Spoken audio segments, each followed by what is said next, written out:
Hello guys, welcome to our channel இன்னும் subscribe பண்ணலாம், subscribe பண்ணிக்கோங்க. இன்னைக்கு நம்ம எதை பற்றி பார்க்க போகிறோம் அப்படின்னா HTML பற்றி பார்க்க போகிறோம். HTML பேசிக்லி நிறைய பேருக்கு தெரிஞ்சிருக்கும். உங்களுக்கு HTML எதுக்கு யூஸ் பண்ணுவாங்க? வெப்சைட் பில்ட் பண்ணுறதுக்கு யூஸ் பண்ணுவாங்க. இது பேசிக்லி ஃப்ரண்ட் அண்ட் டெவலப்மெண்ட்டில் யூஸ் பண்ணுற ஒரு டூல்னு வச்சுக்கலாம். ஃப்ரண்ட் அண்ட் டெவலப்மெண்ட் பேசிக் எடுத்துனட்டுமே HTML தான். ஸோ HTML என்னன்னு கற்றுப்போம் வாங்க. HTMLக்கு ஃபுல் ஃபார்ம் என்னன்னா ஹைப்பர் டெக்ஸ்ட் மார்க்அப் லாங்குவேஜ்னு சொல்லுவாங்க. இது பேசிக்லி எது மூலியமா ரன் ஆகும் அப்படின்னா டேக்ஸ்ன்னு இதில் மோஸ்ட்லி அதை சொல்லுவாங்க. HTMLோட முக்கியமான பார்ட் வந்து டேக்ஸ்னால அது வந்து ஸ்ட்ரக்சரல் வெப் பேஜஸை கிரியேட் பண்ணுறதுக்காக HTML யூஸ் பண்ணுறோம். ஓகே, இதில் இருக்க பேசிக்கல் டேக்ஸ் என்னென்ன அப்படிங்கிறத லைட்டாக பார்த்துக்கலாம்.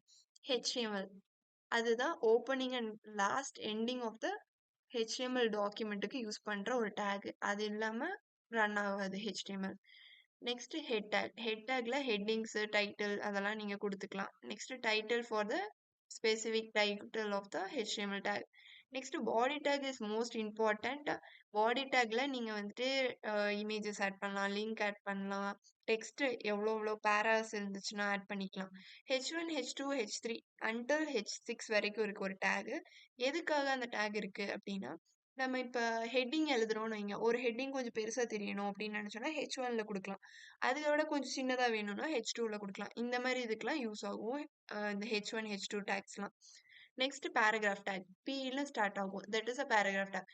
மோர் தென் 2-3 லைன்ஸ் எல்லாம் இருந்துச்சு உங்களுக்கு டிஃபைன் பண்ணணும், அது பேராகிராஃபாக வேணும் அப்படின்னா நீங்கள் பேராகிராஃப் டேக்ல கொடுத்துக்கலாம். நெக்ஸ்ட் இதெல்லாம் வந்து நான் ஸ்மால் டேக் டிஸ்கிரிப்ஷன்ஸ்லாம் கொடுத்துருக்கேன். நீங்கள் ஜஸ்ட் செக் அவுட் பண்ணிக்கோங்க. இது பெரிய நம்ம இதெல்லாம் டீட்டெயிலாக கற்று வச்சுட்டு தான் நம்ம பண்ணோம் அப்படிலாம் இல்லை. ஜஸ்ட் சிம்பிளாக தான் இருக்கும் எல்லாமே. இப்போ இட்டாலிக்னா ஐன்னு போட்டால் டேக் ஒர்க் அவுட் ஆயிரும். இதே போல்டுக்கு பி, இந்த மாதிரி ஸ்மால் பேசிக் தான். இதெல்லாம் நீங்கள் ஜஸ்ட் செக் அவுட் பண்ணிக்கோங்க. ஓகேங்களா? நெக்ஸ்ட் V3 ஸ்கூலுங்கிற ஒரு வெப்சைட் இருக்கு. அதில் நீங்கள் ப்ரோக்ராமிங் லாங்குவேஜ் எதுனாலும் நீங்கள் போய் போட்டிங்கன்னா வந்துடும். அதில் இருக்க டாஸ்க் எல்லாம் கம்ப்ளீட் பண்ணவே உங்களுக்கு அந்த ப்ரோக்ராமிங்கில் ஈஸியாக ரெஜிஸ்டர் ஆயிடும். ஸோ அது கொஞ்சம் ஈஸியாக இருக்கனால அந்த வெப்சைட்டோட லிங்க் உங்களுக்கு வந்து கமெண்ட் பாக்ஸில் பின் பண்ணி வைக்கிறேன், செக் அவுட் பண்ணிக்கோங்க. ஓகே, இப்போ நம்ம வந்து ப்ராக்டிக்கலாக அது எப்படி இம்ப்ளிமெண்ட் பண்ணுறது, ஒரு வெப்சைட் க்ரியேட் பண்ணுறதுக்கு அப்படிங்கிறத பார்க்கலாம். யூடியூப்னு ஒரு ஃபோல்டர் டெஸ்க்டாப்பில் நான் க்ரியேட் பண்ணியிருக்கேங்க. நெக்ஸ்ட் VS கோட் ஓப்பன் பண்ணிக்கிறேன். VS கோடில் அந்த சேம் ஃபோல்டரை ஓப்பன் பண்ணிக்கிறேன், ஃபைல் க்ரியேட் பண்ணிக்கிறேன். VS கோட் மோஸ்ட்லி உங்களுக்கு தெரிஞ்சிருக்கும். நிறைய ப்ரோக்ராமிங் லாங்குவேஜ் நம்மளுக்கு ஒர்க் அவுட் பண்ணி பார்க்க கொஞ்சம் சிம்பிளிஃபைடாக ஈஸியாக இருக்கும்.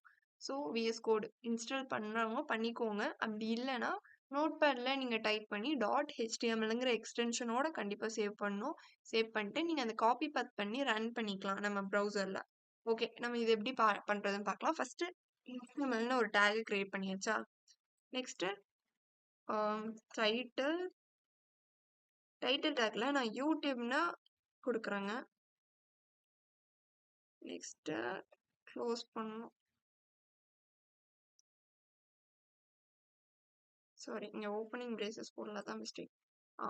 டைட்டில்னு க்ளோஸ் பண்ணியாச்சு. HTML வந்து நான் இப்போயே க்ளோஸ் பண்ணி வைக்கிறேன். சம்டைம்ஸ் நம்ம மறந்துடுவோம். ஸோ எண்டிங்கில் அது க்ளோஸ் ஆகி இருக்கட்டும். ஓகே, நெக்ஸ்ட்டு பாடி டேக் ஆல்ரெடி நம்ம பார்த்தது. கண்டென்ட் டிஸ்பிளே பண்ணுறதுக்காக பாடி டேக் பண்ணவும் தெரியும். கண்டென்ட் டிஸ்பிளே பண்ணுறதுக்காக இப்போ பாடி டேக்ல நான் வந்து இப்போ கலர் ஆட் பண்ணுறேன். ஓகேங்களா? BG கலருங்கிற ஒரு கீவேர்ட் யூஸ் பண்ணி ப்ளூ கலர் அப்படின்னு கொடுத்துருக்கேன். ஓகே, இதை வந்து சேவ் பண்ணிட்டேன். இங்கே போய் ரெஃப்ரெஷ் பண்ணிட்டேன். இப்போ பாருங்க, அழகா நம்மளுக்கு வந்து ப்ளூ கலர் டிஸ்பிளே இருக்கு. இதே நம்மளுக்கு வேற கலர் வேணும் அப்படின்னா நீட்டாக நம்ம எடுத்துட்டு வேற கலர் யூஸ் பண்ணிக்கலாங்க. யூஸ் பண்ணிட்டு ரெஃப்ரெஷ் மட்டும் பண்ணிட்டா போதும். ஓகே, பிங்க் கலர்ல வந்துருச்சு. இப்போ உங்களுக்கு இதில் இருக்க கலர்ஸ் எதுவும் பிடிக்கல, இன்னும் வந்து வேற ஏதாவது வேணும் அப்படின்னு நினச்சிங்கன்னா நீங்கள் கூகுள் பண்ணிட்டு #001 அந்த மாதிரி கலர் கோட்ஸ் ஹெக்ஸா கோட்ஸ் எல்லாம் நீங்கள் யூஸ் பண்ணி ட்ரை பண்ணி பாருங்க, சூப்பராக இருக்கும். ஓகே, இப்போ நம்ம பாடியில் வந்துட்டு வேற ஒன்று ஆட் பண்ணலாம். விஆர் டேக் யூஸ் பண்ணோம். விஆர் டேக் வந்து க்ளோசிங் இல்லாத டேக். ஓகேங்களா? ஓப்பனிங் மட்டும்தான், அது க்ளோஸ் பண்ணணும்னு அவசியம் கிடையாது. பியர் ஏன் யூஸ் பண்ணுறோம் அப்படின்னா நியூ லைன். இப்போ வந்து கண்டென்ட் 1 லைனில் இருக்குது, பட் எனக்கு வந்துட்டு ஒரு ஸ்பேஸ் வேணும், ஒரு லைனில் ஸ்பேஸ் வேணும் அப்படின்னா நீங்கள் பியர் டேக் யூஸ் பண்ணிக்கலாம். ஓகே, பியர் டேக் முடிஞ்சு. நெக்ஸ்ட் இப்போ வந்து நம்ம ஒரு இமேஜ் ஆட் பண்ணலாமா? ஒரு க்யூட்டான இமேஜ். IMGங்கிறத கீவேர்ட். ஸோ IMGங்கிற கீவேர்ட் யூஸ் பண்ணி போடணும். SRC. ஓகே, ஸோ SRCக்கு ஃபுல் ஃபார்ம் என்னன்னா சோர்ஸ் கோட். இமேஜோட சோர்ஸை நம்ம கொடுக்கணும் இதுக்கு. இமேஜ் வந்துட்டு என்ன நேமோ வித் எக்ஸ்டென்ஷனோட அதை கொடுத்து சேவ் பண்ணிட்டோம் அப்படின்னா ஓகே. இப்போ நம்ம ப்ரௌசர் போய் ரெஃப்ரெஷ் பண்ணுறோம். இமேஜ் பாருங்க செமையா நம்மளுக்கு டிஸ்ப்ளே ஆயிடுச்சு. இன்னும் எனக்கு இமேஜ் வந்து இவ்வளோ பெருசாக வேணாம் அப்படின்னு நினச்சிங்கன்னா இதை மாடிஃபிகேஷன்ஸ் நிறையா பண்ணலாங்க. இப்போ வித் ஈக்குவல் டு ஒரு 400 பிக்சலுங்கிறது அந்த இமேஜோட சைஸ். ஓகேங்களா? இமேஜோட ரெசல்யூஷனை டிஃபைன் பண்ணுறதுன்னு வச்சுக்கலாம். ஓகே, வித் வந்து 400 பிக்சல் கொடுத்துட்டு ரெஃப்ரெஷ் பண்ணுறேன். இப்போ நம்ம இமேஜ் க்யூட்டாக 400 பிக்சலுக்கு உள்ளே இருக்கு. இப்போ நான் ஹைட்டும் மாற்றுறேன் அப்படின்னா ஹைட் ஈக்குவல் டு 300 பிக்சல் கொடுத்து சேவ் பண்ணிட்டேன். ஓகேங்களா? ரெஃப்ரெஷ் பண்ணுறேன், சேஞ்ச் ஆயிருக்கு. ஓகேங்களா? கரெக்டான ஃபைல் சைஸ் நம்மளுக்கு வேணுங்கிற மாதிரி வித் அண்ட் ஹைட் கொடுத்துக்கலாம். இதுலேயே நீங்கள் மாடிஃபிகேஷன் பண்ணலாம். இன்னும் வந்துட்டு நம்ம வெப்சைட்டை க்யூட்டாக மாற்றுறதுக்கு இப்போ சென்டர் டேக் நான் யூஸ் பண்ணிக்கிறேங்க. ஓகே, சென்டர் டேக் யூஸ் பண்ணி சேவ் பண்ணிவிட்டு ப்ரௌசரில் போய் அகைன் ரெஃப்ரெஷ் பண்ணிட்டோம் அப்படின்னா நம்ம பிக்சர் அழகாக சென்டரில் வந்துருச்சு. ஓகே, நான் முன்னாடி சொன்ன மாதிரி பேராகிராஃப் டேக்னு ஒன்று இருக்குது. நான் இருக்கா பின்னு ஒரு டேக் யூஸ் பண்ணி நம்ம டிஃபைன் பண்ணுவோம் பேராகிராஃப் டேக். இப்போ நான் பேராகிராஃபில் welcome to our YouTube channel ஓகேவா இப்படி கொடுத்துட்டேன். ஓகே, இப்போ வந்துட்டு நான் ஒரு ஆடியோ டேக் யூஸ் பண்ணிக்கிறேன். ஆடியோ கண்ட்ரோல்ஸ்னு ஃபர்ஸ்ட் ஒரு டேக் யூஸ் பண்ணிக்கிறேன். எதுக்குன்னா இப்போ வால்யூம்லாம் வந்துட்டு நம்ம சேஞ்ச் பண்ணுறதுக்காக வெப்சைட்லேயே சேஞ்ச் பண்ணுறதுக்குலாம் இருக்கும்ல. இப்போ ரிங்டோன்ஸ்லாம் டவுன்லோட் பண்ணோன்னா அதிலலாம் அட்ஜஸ்ட்மெண்ட் மாதிரி இருக்கும்ல. ஸோ அந்த மாதிரி விஷயத்துக்கு ஆடியோ கண்ட்ரோல்ஸ்னு யூஸ் பண்ணி சோர்ஸ் எஸ்ஆர்சின்னு கொடுத்து ஆடியோ டேக்கை க்ளோஸ் பண்ணிடுறேங்க. ஓகே, இப்போ வந்துட்டு அதை சேவ் பண்ணிட்டேன். நெக்ஸ்ட்டு ரன் பண்ணி பார்க்கலாம் நம்ம. ஓகே, இதுதான் நம்மளுக்கு இப்போ வெப்சைட்டில் பிரிண்ட் அவுட் ஆன மாதிரி இருக்குது.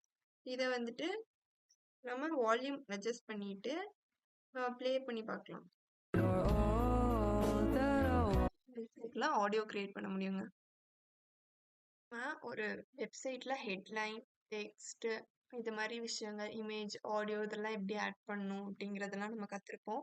இதை யூஸ் பண்ணியே நீங்கள் வந்துட்டு ஒரு நல்ல ஒரு மினிமல் லெவலான ஒரு வெப்சைட் கிரியேட் பண்ண முடியும். ஃபர்தராக நம்ம என்ஹான்ஸ் பண்ணும் வெப்சைட்னா ஜாவா ஸ்கிரிப்ட், சிஎஸ்எஸ் இந்த மாதிரி விஷயங்கள்லாம் யூஸ் பண்ணி தான் நம்மளால பண்ண முடியும். So stay tuned guys. உங்களுக்கு நிறைய இன்ஃபர்மேஷன்ஸ் வந்துட்டுருக்கு. இதை பற்றின ஏதாவது டவுட் இருந்தால் கமெண்ட் செக்ஷனில் கமெண்ட் பண்ணுங்கள். ஃபர்தரான college related and students related ஏதாவது டாபிக்ஸ் உங்களுக்கு கிளியர் அவுட் பண்ணணும், சார்ட் அவுட் பண்ணணும் அப்படின்னாலும் கமெண்ட் பாக்ஸில் கமெண்ட் பண்ணுங்கள். இங்கிலீஷ் ஆகட்டும், தமிழ் ஆகட்டும், எதுனாலும் சொல்லுங்கள். நான் வந்து உங்களுக்கு ரெஸ்பாண்ட் பண்ணுறேன். தேங்க்யூ ஃபார் வாட்சிங் கைஸ். Bye bye, Tata.